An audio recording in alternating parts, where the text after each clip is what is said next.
Bismillahirrahmanirrahim. Assalamualaikum warahmatullahi wabarakatuh. Apa kabar anak-anakku? Kita bertemu kembali pada pembelajaran jarak jauh matematika kelas 4. Pada hari ini kita akan belajar tentang sudut. Sebelumnya kita sudah belajar kemarin, belajar menggambar sudut. Kemudian pada hari ini Pak Guru mau mengulang sebentar tentang apa itu sudut.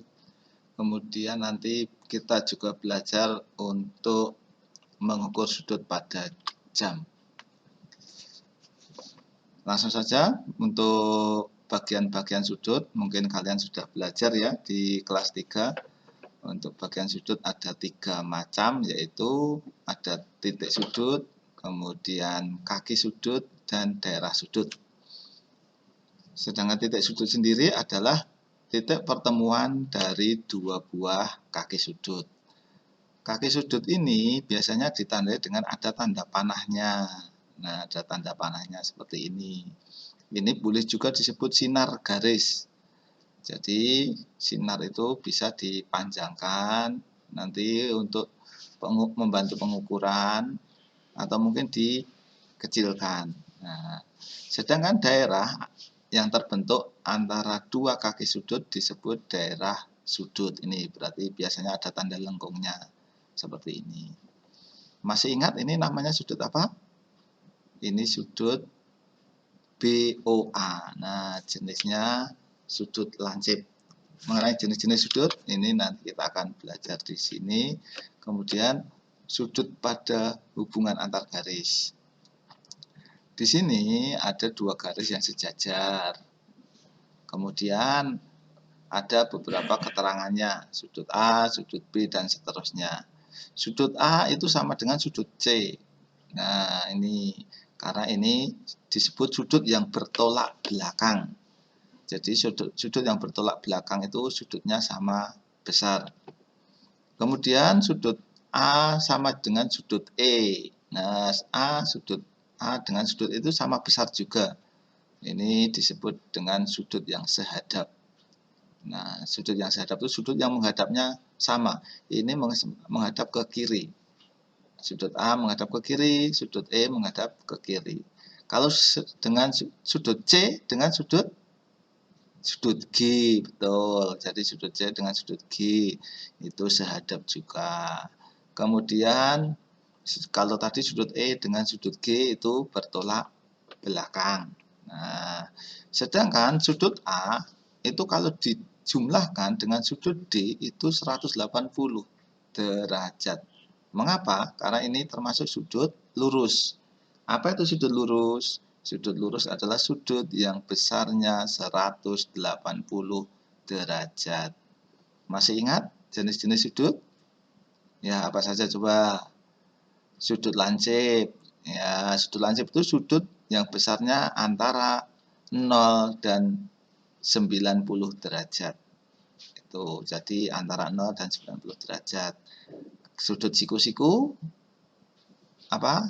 Iya, betul. Sudut siku-siku, sudut yang besarnya tepat 90 derajat. Jadi tepat 90 derajat, tidak lebih, tidak kurang. Ada lagi sudut tumpul. Sudut tumpul itu sudut yang besarnya antara 90 derajat dan 180 derajat. Jadi bukan kalau ada mungkin yang menjawab itu sudut yang besarnya 90 derajat itu belum sepenuhnya betul. Nah, yang betul adalah sudut yang besarnya antara 90 derajat dan 180 derajat. Kemudian sudut lurus tadi yang Pak Guru sebutkan tadi, sudut yang besarnya 180 derajat. Kalau semuanya dijumlahkan, ya sudut A, sudut B, sudut C, dan sudut D itu jadi satu putaran penuh. Jadi satu putaran penuh itu sudutnya 360 derajat. Sekarang kita mulai, yaitu untuk sudut pada jam. Perhatikan ini gambarnya, ini di buku kalian ada. Jadi ada gambar jam dinding, ya ini bukan jam digital tapi jam dinding, menunjukkan pukul berapa ini? Pukul 9. Ya, tepat ya, jarum pendek di angka 9, jarum panjang di angka 12. Di sini membentuk sudut apa? Sudut siku-siku. Sudut siku-siku besarnya 90 derajat. Sekarang perhatikan angka-angka ini pukul 9. Dari angka 9, 10, 11, 12. Ini ada 3 ruang atau 3 lompatan. Jadi ada 3 ruang. Kalau ini sudutnya 90, jadi satu ruang ini 90 derajat dibagi 3, 30 derajat. Karena ada 3 ruang berarti atau 3 lompatan. Berarti satu lompatan itu besarnya 30 derajat. Lompatan angka 9 ke 10 itu 30 derajat. 10 ke 11, 30 derajat. 11 ke 12, 30 derajat. Nah, kesimpulannya setiap 1 jam itu membentuk sudut 30 derajat. Sekarang perhatikan ini contoh yang lain. Pukul berapa ini? Pukul 8.30 atau pukul setengah 9. Kalau di sini jarum panjang tepat di angka 6. Sedangkan jarum pendek antara angka 8 dan angka 9. Jadi itu pas di tengah-tengahnya. Kalau gitu berarti berapa lompatan? 1, 2, ini tidak sampai 1 tapi cuma setengahnya. Berarti 6 ke 7 itu 30 derajat, 7 ke 8 30 derajat, 8 ke tengah-tengahnya ini berarti 30 derajat bagi 2, 15 derajat. Berarti sudut seluruhnya ini 30 derajat ditambah 30 derajat ditambah 15 derajat, 75 derajat. Kemudian contoh yang lain ini di buku kalian halaman 168. Pukul berapa ini? Pukul 4 atau pukul 16 boleh. Kemudian besar sudutnya berapa? Tinggal dihitung ini. Dari 4 ke 12 atau dibalik 12 ke 4 sama. Berapa lompatan?